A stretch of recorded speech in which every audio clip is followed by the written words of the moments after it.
Non, ça. Il y a, ma sœur, on est allé se promener chez eux, ça fait pas tellement longtemps.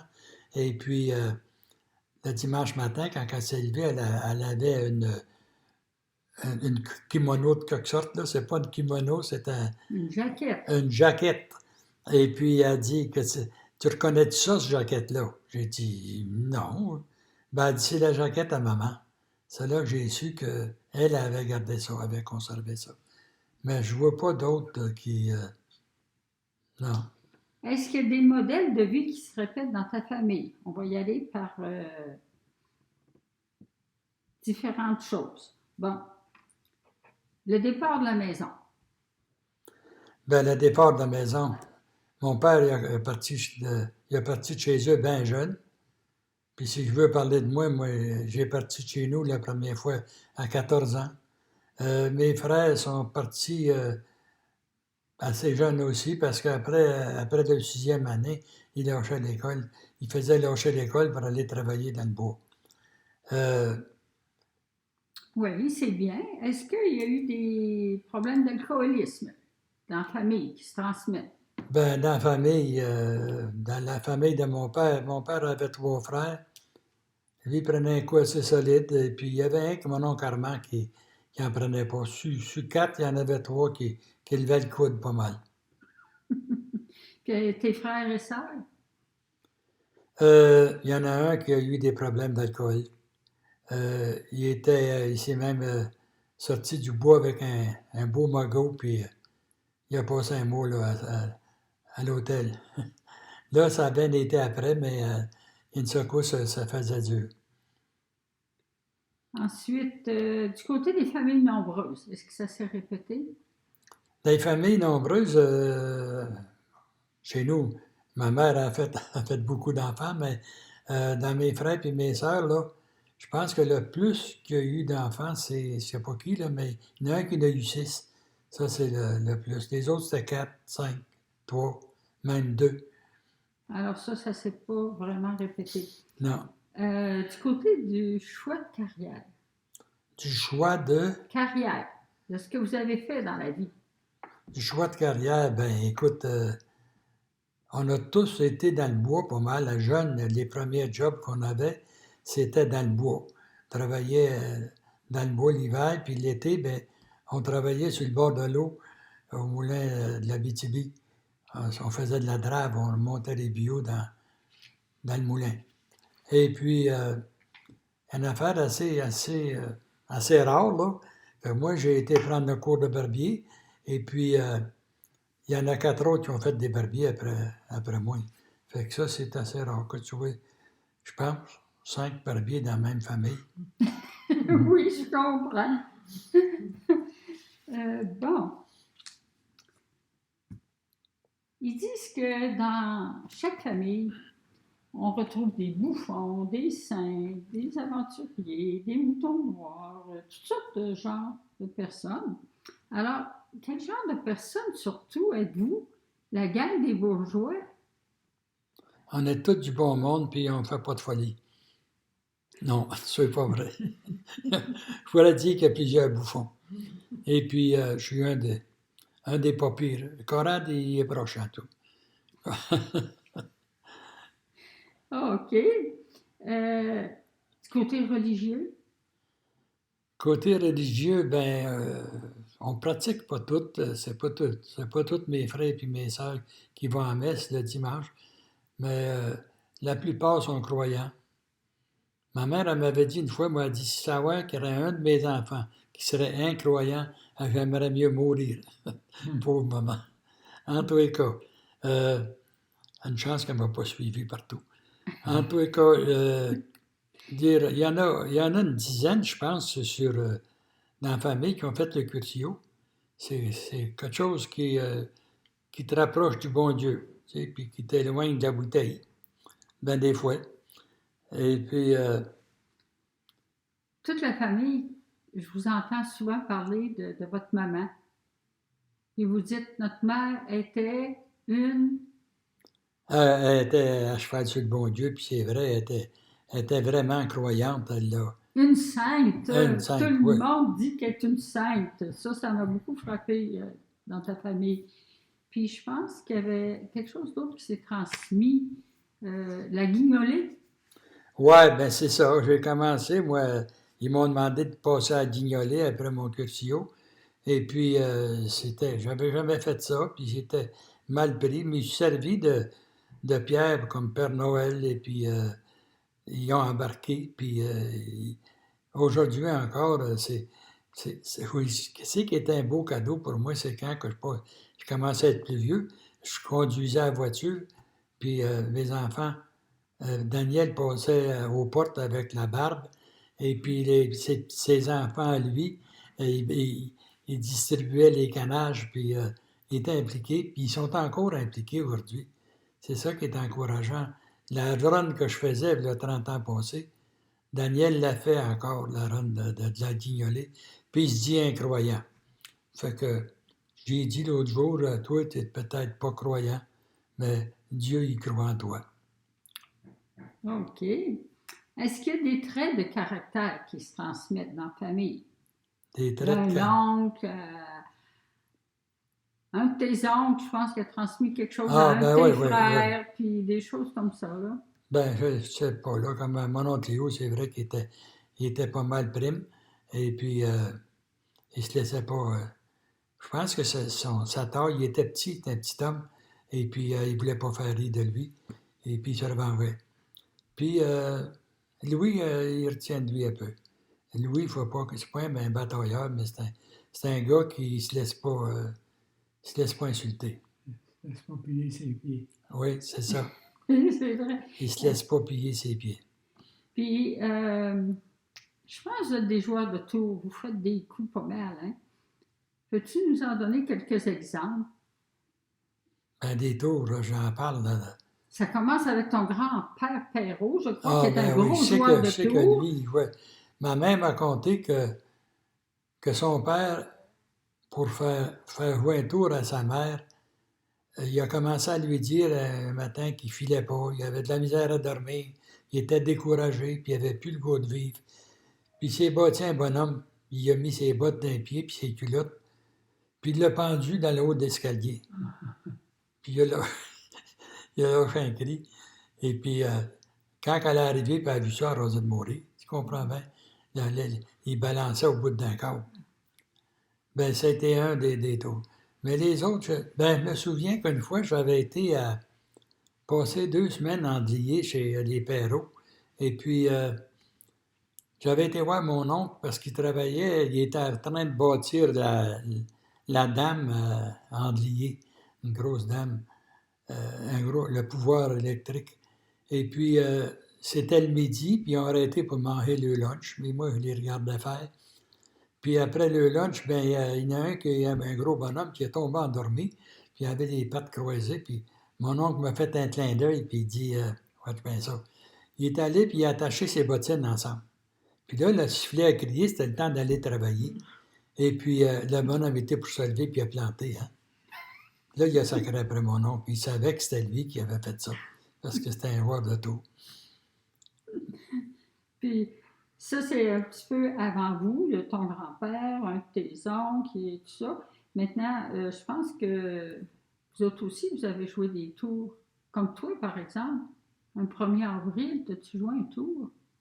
Ah oui, je voulais jouer un tour à mon frère Louis, parce que Louis, il me brossait pas mal, puis il me faisait choquer, puis il dit mal pogné à ce coup-ci.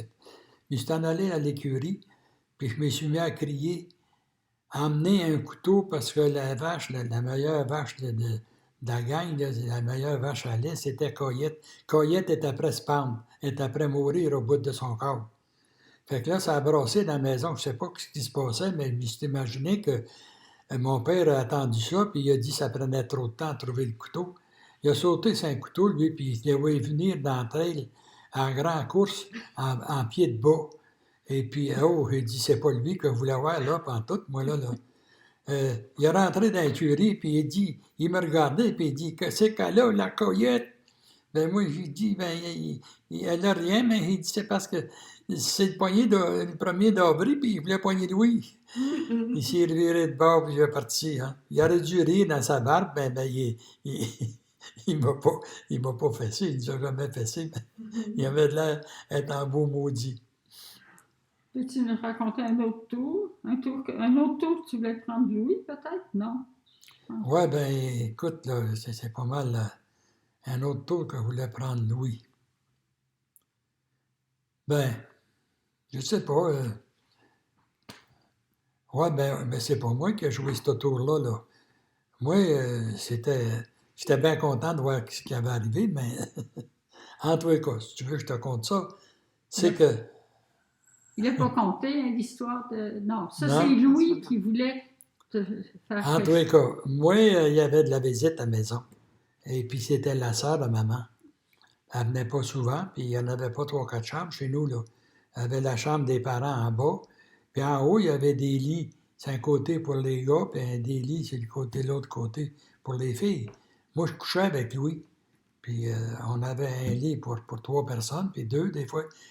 Quand on commençait à être grand, on était rien que 2, mais mon père, il a dit, ma mère a dit, ma soeur, elle va coucher avec moi, puis elle va coucher en haut avec Louis. Fait que mon père est allé se coucher, il est venu dans mon lit, puis il dit, va te coucher avec François. Il dit, moi, je m'a couché ici, puis il dit, maman, elle va coucher avec ma tante. Fait que durant la nuit, Louis avait été faire un tour au village, commençait à être grand. Puis quand il est revenu, il avait pris le coq-bière, puis il était chaudasse. Et puis, il s'en venait coucher avec moi, là. Et il dit, le jeune, il va manger une maudite bonne tape sur une fesse. Fait que, il n'y a pas d'électricité dans ce temps-là, là. Lui, il arrive, puis il fait clair de lune, là, puis on voit très peu d'en haut dans la maison, là. Fait que lui, il est arrivé, là, puis c'est moi qui étais couché là, qui pensais, là. Il a levé la couverte, puis il en a pété toute une. Mon père s'est assis dans le lit. Il dit, bon Dieu, Pierre, il dit, Louis, tu es après venir fou pour l'amour du bon Dieu. Louis il dit, c'est parce que je pensais que c'était Jacques. Puis là, il est obligé de se coucher avec mon père. Puis il dit, je me collais pas, hein. Oh. Il dit, mon père, de temps en temps, il se frottait à la fesse. Ben, moi, quand je suis ça le lendemain, c'est bien bon. C'est bien bon, pas pour le père, mais pour Louis. OK. À part ça, oh, mon Dieu.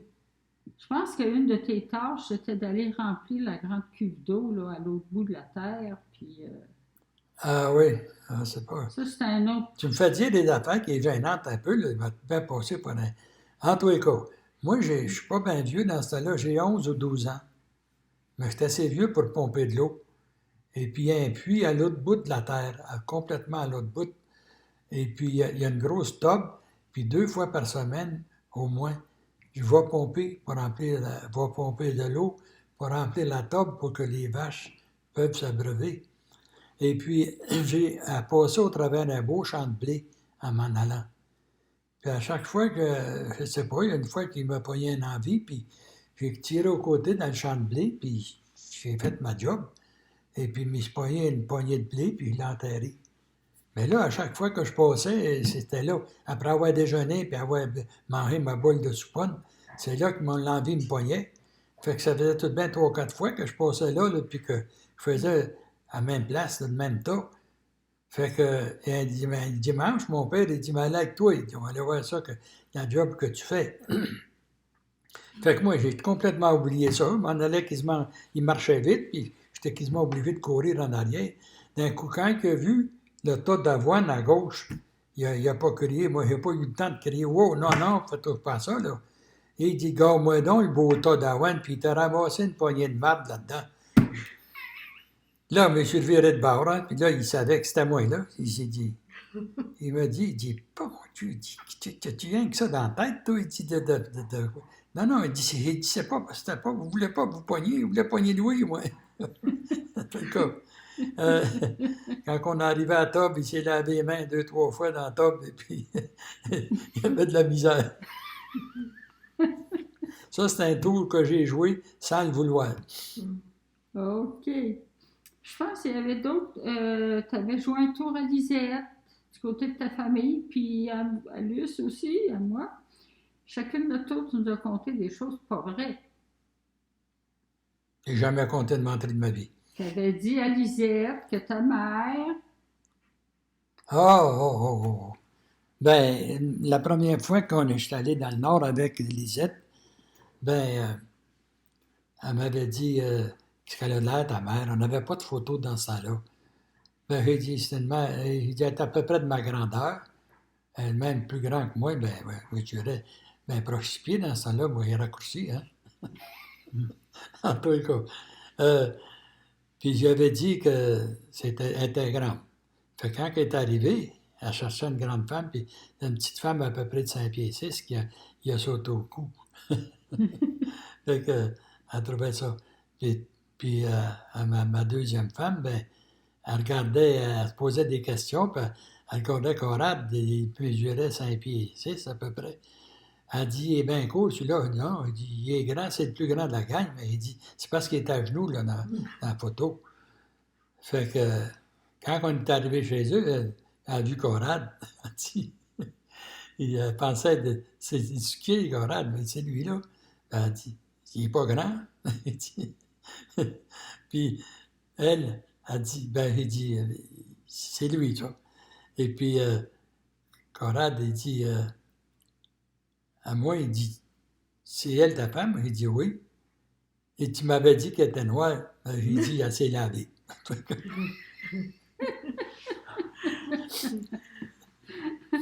Euh, bon, on va laisser les tours de côté.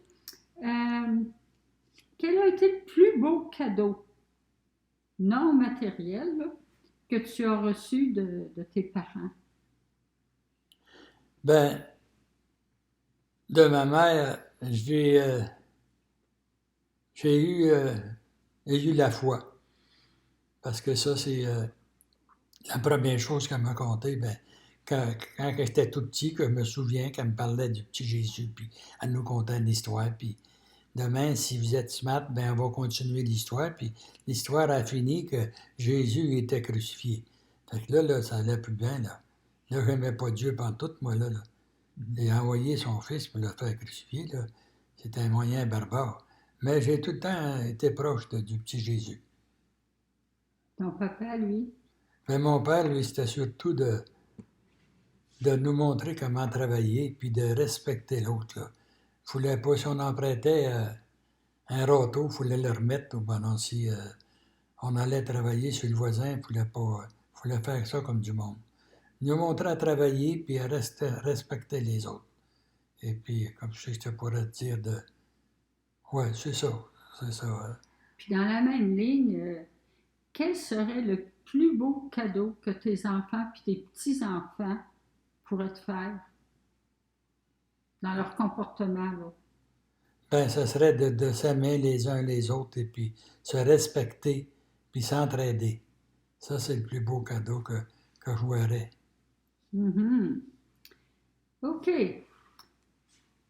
On dit que dans chaque famille, il y a une croix à porter ou un genre d'héritage des fois qu'on n'aime pas trop. Ça, c'était du côté physique, du côté de la santé pour vous autres. Ça serait quoi? Ben, moi, quand j'étais petit, j'avais des rhumatismes dans les genoux. Je ne pouvais pas travailler. Dans ma famille,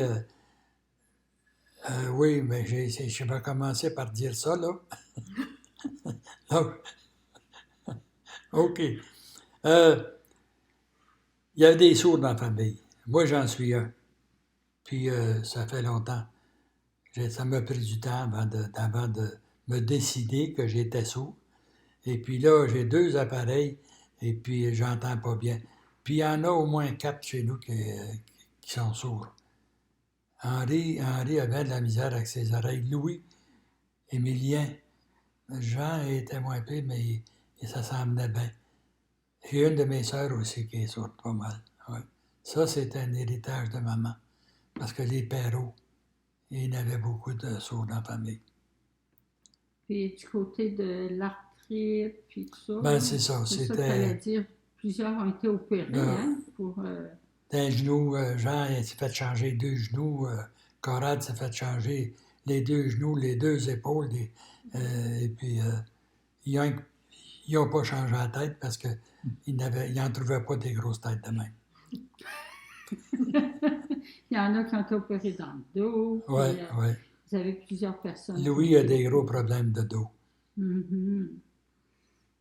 OK. Dernière question. Alors, tu vas imaginer un moment que tu pourrais mettre un message dans une capsule, une bouteille, qui serait ouverte plus tard par chacun de tes enfants, disons dans 25 ans. Qu'est-ce que tu écrirais à chacun? Mais c'est drôle que tu me demandes ça, mais j'ai déjà écrit quelque chose là-dessus. Je peux vous le dire, par exemple. Mais vous le dire par cœur, là, je ne l'ai pas.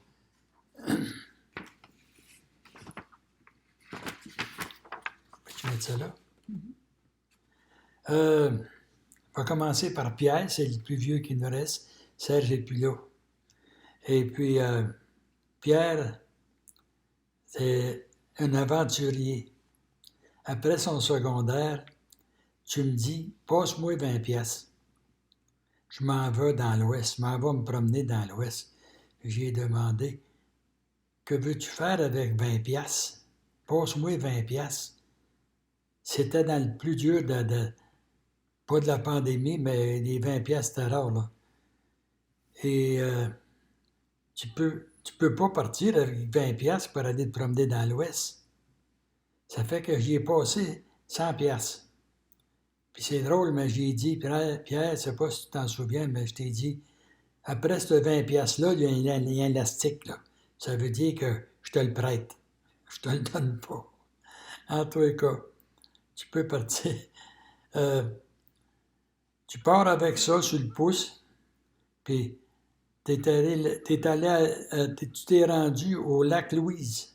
Il te restait, tu me dis que tu te restait à peu près 1,5 pièce dans tes poches, rendu là. Tu es allé voir le cook en bas, et puis tu lui as demandé une job. Le cook t'a dit, il t'a dit, ça sert à rien de laisser ton nom, j'ai à peu près 20 noms en avant. Là, tu lui as dit, écoute, là, moi, là. Là, le cook t'a dit, tu parles-tu français, toi? T'as dit oui. Bon, ben là, c'est un Français, lui. Il dit, écoute, il dit, je vais faire une affaire avec toi. Il dit, moi, il dit, je ferais n'importe quoi, laver les potes, n'importe quoi, là. Il dit, il faut que je travaille parce que pour manger, puis... Fait que tu as pogné une job, tu as passé l'été là à travailler, puis quand tu es revenu de là, tu savais pas mal toute la coquerie. Mais ça coûtait cher quand tu faisais une batch. Après ça, tu es allé passer 2 ans à Yellowknife. Tu as fait à croire que tu étais un spécialiste dans les ordinateurs, puis tu savais pas comment ça se rouvrait. Tu appelais ton frère Daniel à Montréal pour ton frère Serge, ouais, puis pour te dépanner. Tu as fait 2 ans là, et puis après avoir fini ton secondaire par là, que tu t'es mis à crier, j'ai passé.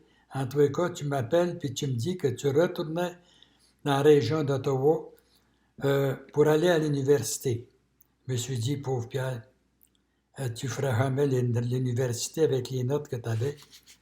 Mais en plus qu'est-ce qu'il a fait? Tu reviens dans la région avec de bonnes intentions et t'inscris à l'université puis tu as été accepté tout de suite. En plus d'une maîtrise, tu passes 1 mois en Russie pour apprendre une langue secondaire.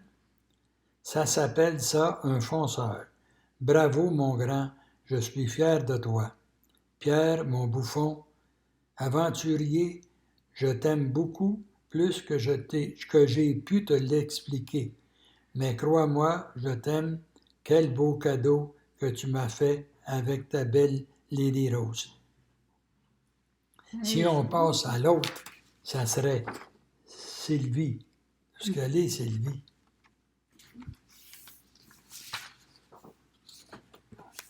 Sylvie, tu as peut-être mon caractère, mais comme moi, tu as toujours eu un penchant pour les plus démunis. Démunis. Démunis, bon. C'est beau de te voir aller avec les déficients. Tu amènes toujours quelqu'un pour passer Noël avec nous autres. Quel grand cœur. Toute petite, tu as vite pris ta place. Tu ne t'en laisses pas imposer par tes deux grands frères. Malheureusement, tu hérites du caractère de ton père. C'est pour ça que des fois, ça fait des flamèches. Tu sais, Sylvie, je t'ai toujours aimé, mais dans mes maladresses, je t'ai blessé. J'ai bien de la misère à me pardonner la fois que tu m'apprends que tu es enceinte. Je t'ai demandé si tu connaissais le Père. Quelle bêtise! Pardon, pardon. C'est assez pour haïr ton Père pour le reste de ses jours. Regarde ce que tu m'as donné. Cédric est pour moi un fils, un petit-fils et mon meilleur copain. Je t'aime, ma belle Sylvie et Cédric, ton père Jacques. À Daniel, mon cadet. Salut à toi, mon fils, celui qui fait de moi un grand-père pour la première fois à l'âge de 60 ans. Tout jeune, tu es un enfant sérieux, docile et aimant. Tu as de l'ordre, tu sais où tu vas. Comme j'ai eu peur de te perdre tout petit. Ta mère t'a sauvé la vie après qu'on t'a transporté à l'hôpital, après qu'on t'a prescrit un médicament trop fort. Je suis fier de toi. Tu es un père pour tes enfants, comme j'aurais aimé l'être pour vous autres. Deux belles grandes filles avec Claudie, Camélie et Ève. Ces filles-là me font pleurer de joie.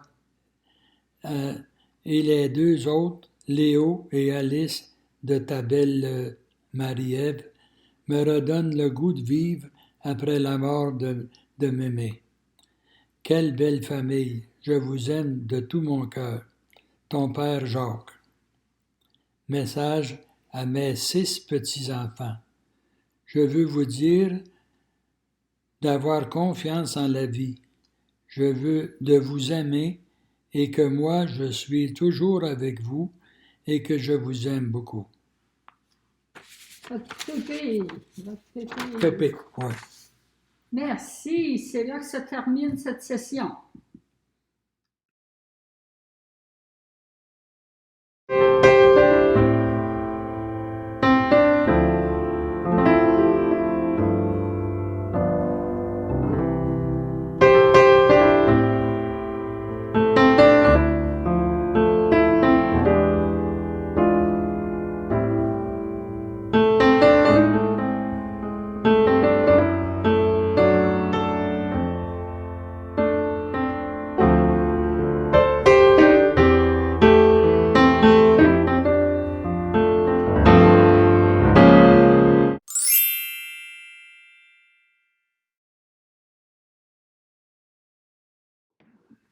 Ben moi, je suis né à l'hôpital de Madison parce qu'il faut croire qu'elle avait une grossesse assez difficile parce que c'est que normalement, c'était pas la femme de ménage, mais la femme qui venait mettre les petits au monde. Là. La sage-femme. La sage-femme, c'est ça. Et puis quand c'est Mme Coder, quand on la voyait venir, c'est parce qu'il y avait un petit qui s'en venait. Puis, qu'est-ce que l'autre question, là, tu m'as demandé? Mais c'est quoi la date, le jour? Ben, moi, je suis venu au monde le 28 août en 1934, dans le village de Val-Gagné. Alors, l'hôpital de Matheson, c'était... C'était le village voisin de Valgagnon. D'accord. Et puis, à ce moment-là, qu'est-ce qui est arrivé au sujet de ton nom? Ben, mon nom, on m'a appelé Ben, Jacques. Et ouais. puis, Ben, je pensais qu'il y avait eu une erreur. une erreur, Ben oui. oui, mais ma mère, elle parle pas l'anglais, elle, là. Et puis, il y a quelqu'un qui a posé une question. C'était quelqu'un qui venait pour l'enregistrement, là. Et puis, d'abord, elle dit, il a demandé, What's the name of the kid? Puis elle n'a pas compris, fait qu'elle a répondu, Luigi. Elle pensait qu'il demandait le nom du père.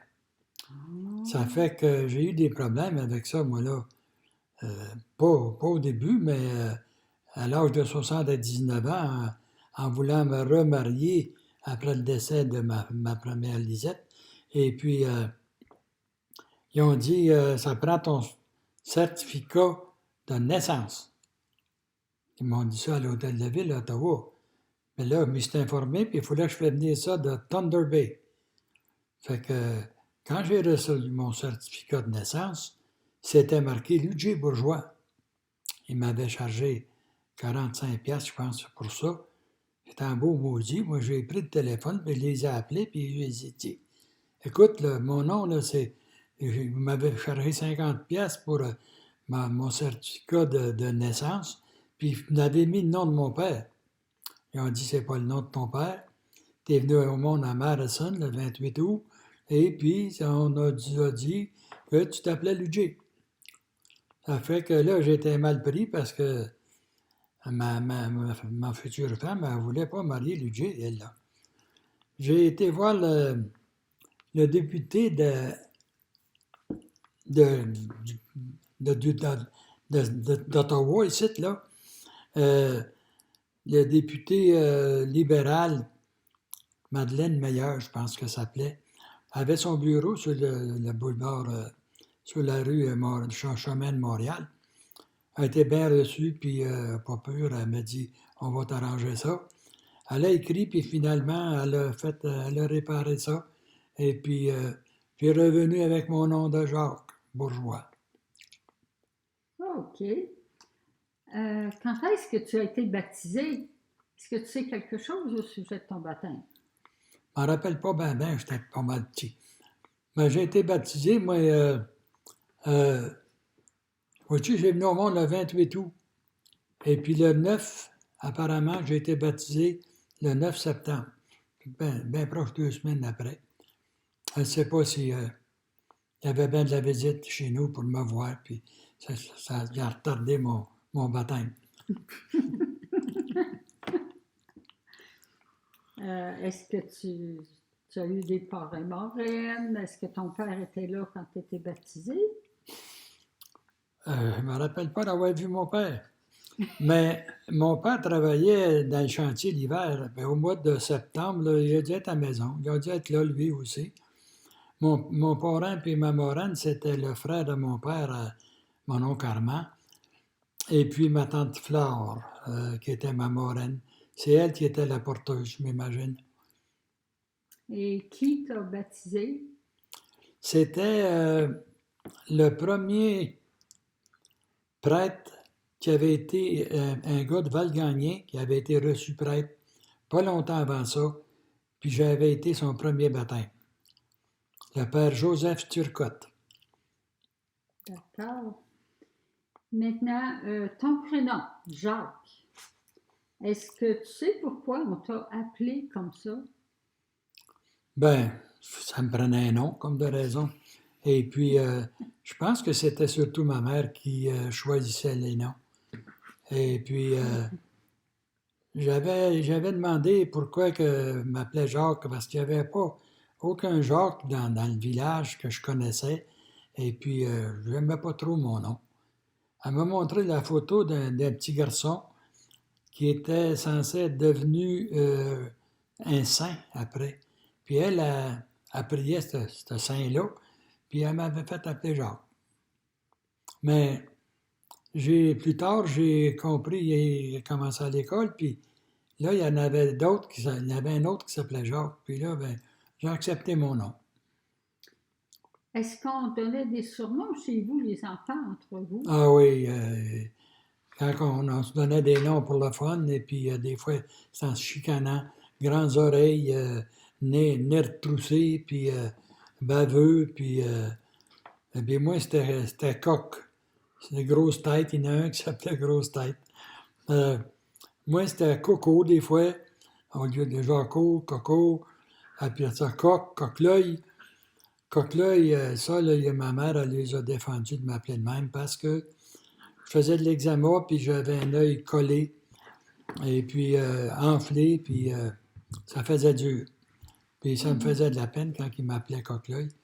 Ma mère les avait défendus de m'appeler Coq-l'œil. Elle dit que c'était une maladie, puis on ne rit pas de ça.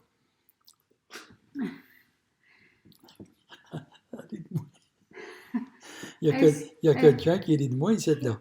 Est-ce qu'il y a eu des histoires racontées à ton sujet quand tu étais un petit bébé? Est-ce que tu étais un bon bébé ou un bébé qui pleurait beaucoup? Ou comment étais-tu gâté? Je me rappelle pas bien, mais je sais que c'était bien beau, bien smart. Et puis, c'est rare que je mourais à ma couche. Et puis, ça n'a pas pris de temps que j'ai commencé à pisser de bout.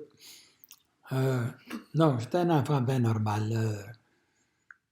Maladif, par exemple. J'étais un petit gars maladif. Et puis, il n'y avait pas de docteur dans ce bout-là. Puis, c'était ma mère qui disait souvent qui passait. Je faisais des cauchemars.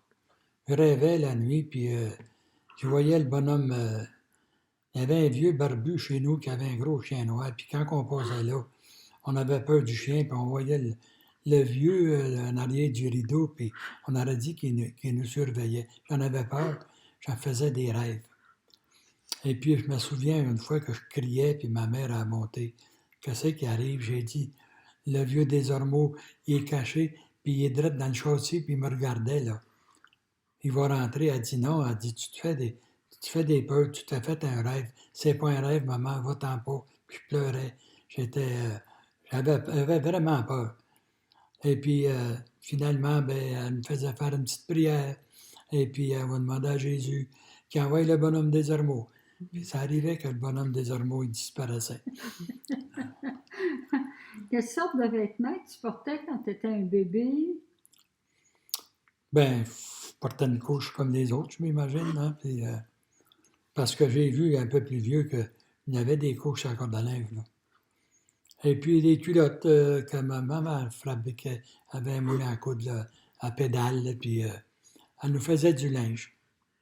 Ah, c'est ta mère qui cousait. Pas mal, ouais. Puis D'accord. quand les culottes étaient trop petites pour Louis, ben c'est moi qui les portais. C'était un peu long, mais je faisais 2, 3 tourniquets en bas, puis on partait avec ça. Petit bébé, dans quelle sorte de lit que tu dormais? Ben, j'ai vu les lits après être plus grands, là. Il y avait un petit berceau, là, fait à mitaine, là, avec... j'étais presque couché à terre, parce que le chien pouvait me licher dans la face. Ça, je sais ça. Ils ont été chercher un petit chien, et puis ils l'emmenaient, puis il était de mon âge, puis des fois, il fallait qu'on voie le chien parce qu'il venait me licher. En tous les cas. Puis après ça, ben, un peu plus vieux, là, ben, il y avait un lit avec des brancards, là, puis je pouvais me lever debout, puis me tenir. Il n'y avait pas de danger que je tombe en bas, là. C'était un lit comme à peu près partout ailleurs. Bien, merci. Alors ça, ce sont les souvenirs de ta naissance.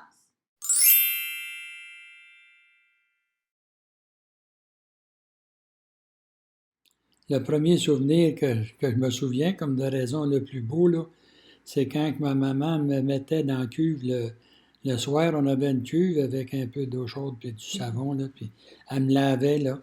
Elle me frottait comme il faut, puis elle me disait que j'étais le plus beau bébé au monde, puis qu'elle m'aimait, puis après ça, ben, elle me donnait un gros câlin, puis elle allait me mettre au lit. Ça prenait pas de temps que je dormais.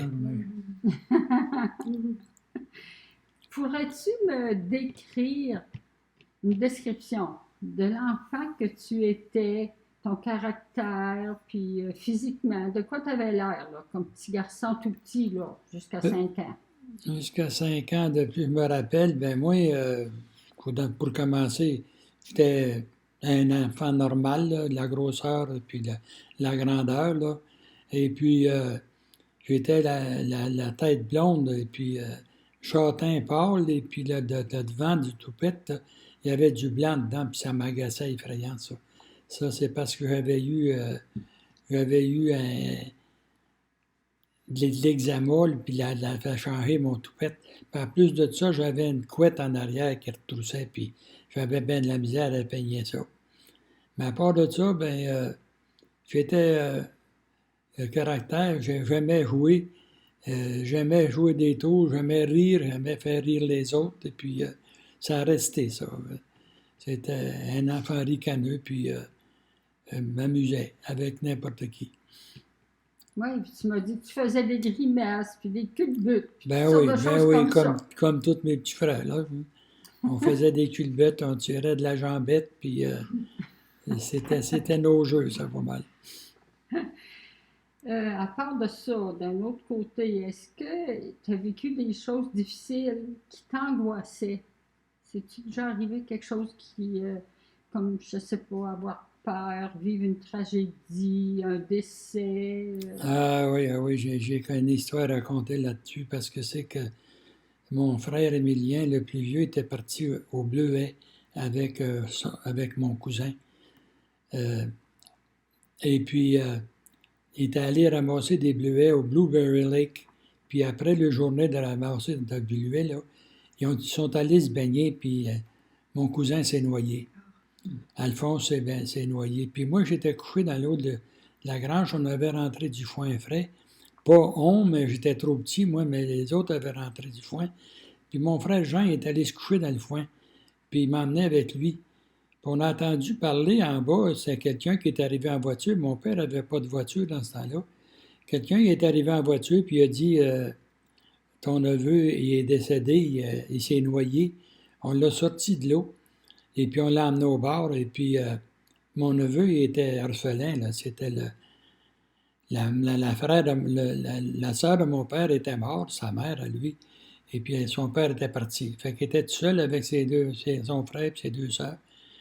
Puis on demandait à papa de venir le veiller pour pas qu'il se fasse manger par les loups la nuit. Puis là, ben, hey, moi j'ai entendu parler de la mort, j'ai descendu en bas, j'avais peur, j'avais une peur bleue. On a rentré dans la maison, puis maman a dit on va se mettre à genoux, on va prier pour Alphonse. Et puis, elle s'est mise à prier, puis on a entendu comme un chat qui essayait de grimper après la maison. Et puis, ça m'a épeuré, ça. Puis ma mère a arrêté de prier.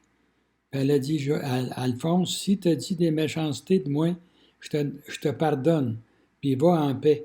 C'est comme s'il aurait graffillé, puis il aurait descendu, puis on l'a entendu tomber à terre, puis ça a parti. C'est comme un chien qui sauve ou un chat.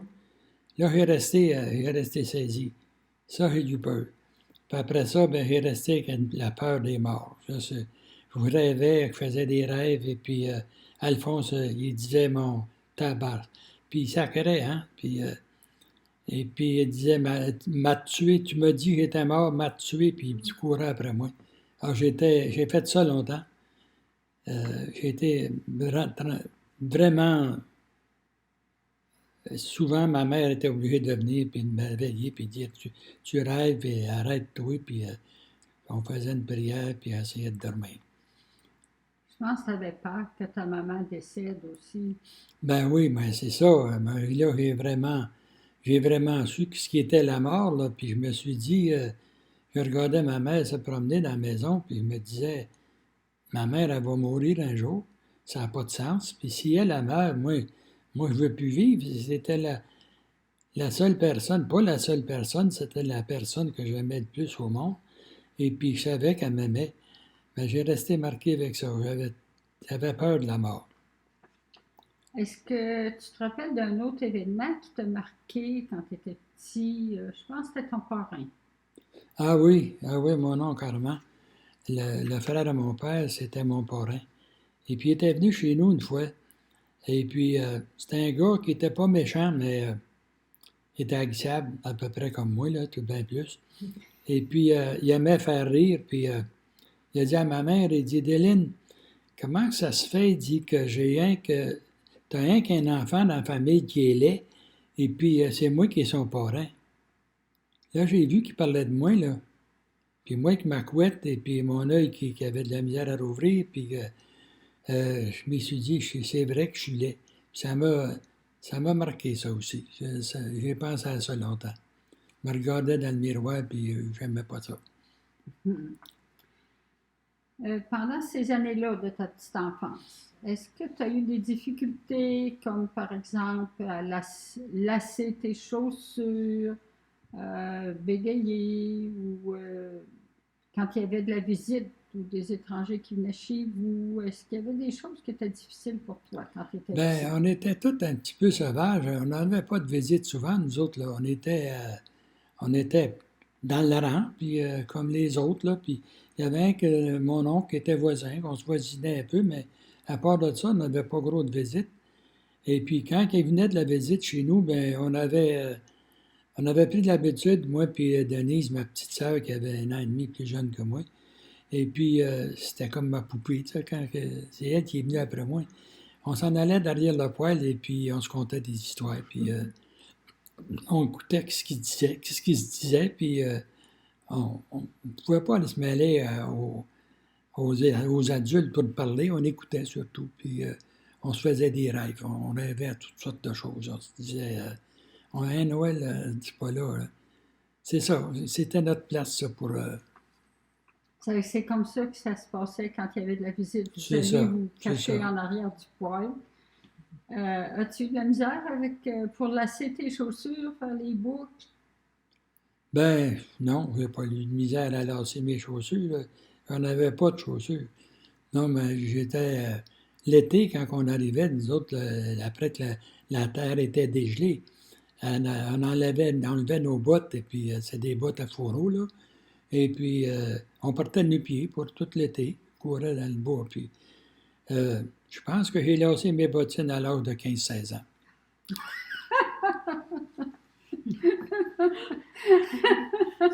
J'avais de la misère à faire mes boucles, mais ils m'ont montré comment pour faire 2 nœuds, parce qu'il y avait de la misère à les détacher après. Je faisais un nœud puis une boucle. OK.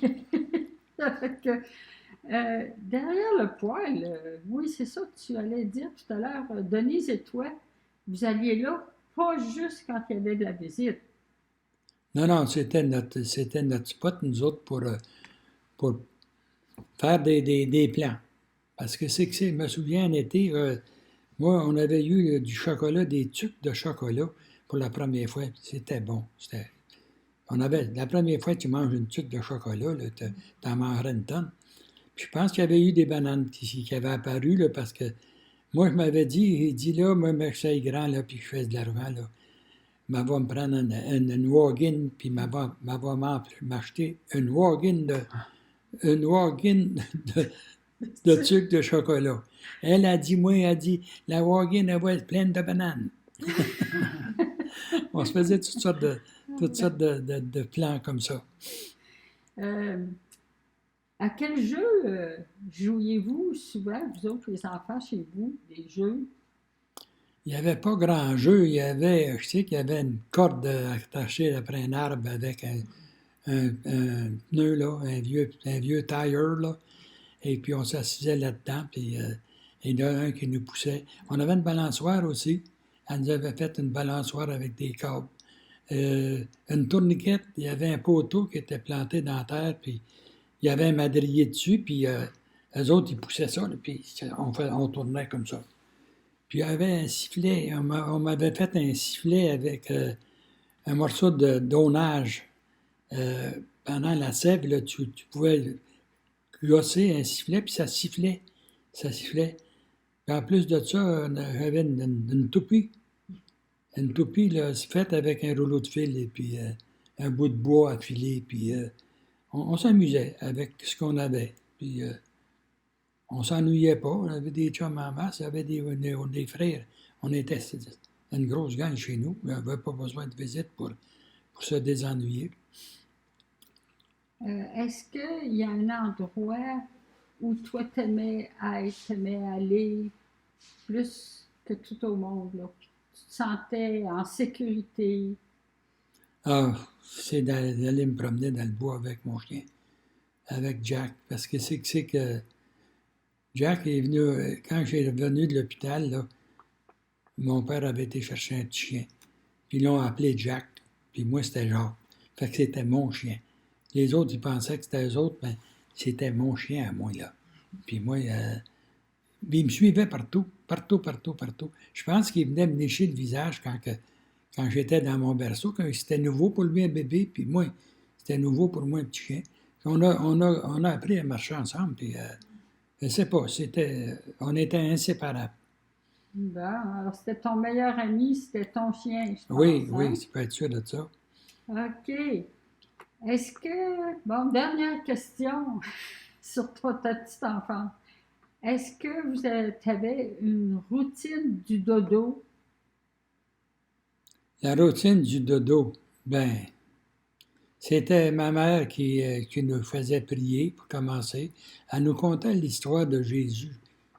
Et puis elle commençait avec sa naissance, comme de raison, puis après ça, quand il s'est sauvé, puis avec son père pour ne pas se faire tuer, puis en tout cas, elle nous disait un bout de l'histoire, puis elle disait, là, vous allez aller vous coucher, puis demain, si vous êtes gentil, ben je vais vous continuer votre histoire. Fait que on allait se coucher, puis le lendemain, on faisait attention. Mais des fois qu'on se trompait, mais on avait notre histoire pareille. Puis quand c'est arrivé qu'ils ont crucifié Jésus, là, je l'aimais pas le bon Dieu pantoute, là, parce que c'était son père, ça, puis il venait de le faire tuer, là. Là, c'était pas correct. J'ai pas prié Dieu pendant des années. Je ne veux pas aller trop loin parce que j'en parle plus longtemps, plus loin dans mon affaire, là. Je priais le petit Jésus. Bon. La première prière que ma mère m'a montrée, c'était « Mon Dieu, je vous aime. Mon Dieu, je vous donne mon cœur. » Si tu dis ça tous les soirs, là, puis si tu meurs soudainement dans la nuit, tu vas aller au ciel direct. Je ne suis pas encore rendu là. Je ne sais pas ce qui se passe. Et merci beaucoup. Je voudrais que je vous conte un joke, mais c'est pas un joke, c'est une vérité.